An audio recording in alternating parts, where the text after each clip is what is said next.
పుట్టింటికి వెళ్ళగానే లవర్ని పిలిపించుకున్నాడు భర్త. ఆ తర్వాత ఏం జరిగిందో తెలియదు కానీ ఆ లవర్ని చంపేసి, ఆ ప్రియురాల్ని చంపేసి ముక్కలు ముక్కలుగా చేసి ఫ్రిడ్జ్లో పెట్టాడు. ఇప్పుడు తల కనిపించట్లేదట. వైజాగ్ ఎల్వి నగర్లో ఈ దారుణం జరిగింది. ఇక రైట్ సైడ్ ఫోటోలో కనిపిస్తున్నటువంటి ఆ అమ్మాయే రవీంద్ర ప్రియురాలు. సో రవీంద్ర నేవీలో ఉద్యోగం చేస్తున్నాడు, టెక్నీషియన్గా పనిచేస్తున్నాడు.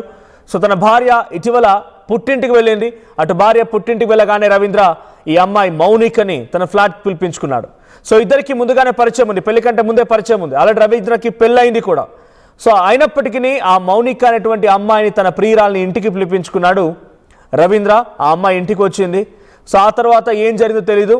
అంతలోనే ఒక్కసారిగా ఆ అమ్మాయిని హతమార్చి ముక్కలు ముక్కలుగా చేసి 2 సంచుల్లో మూటగట్టి ఫ్రిడ్జ్లో పెట్టి ఆ తర్వాత స్వయంగా రవీంద్ర అనే పోలీస్ స్టేషన్కి వెళ్ళిపోయి పోలీస్ ఎటు లొంగిపోయాడు.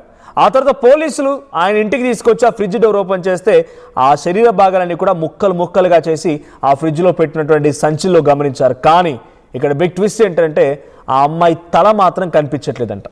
ఆ అమ్మాయి తల మాత్రం కనిపించట్లేదు. ఇప్పుడు దానికోసం రవీంద్రని పోలీసులు విచారిస్తున్నారు.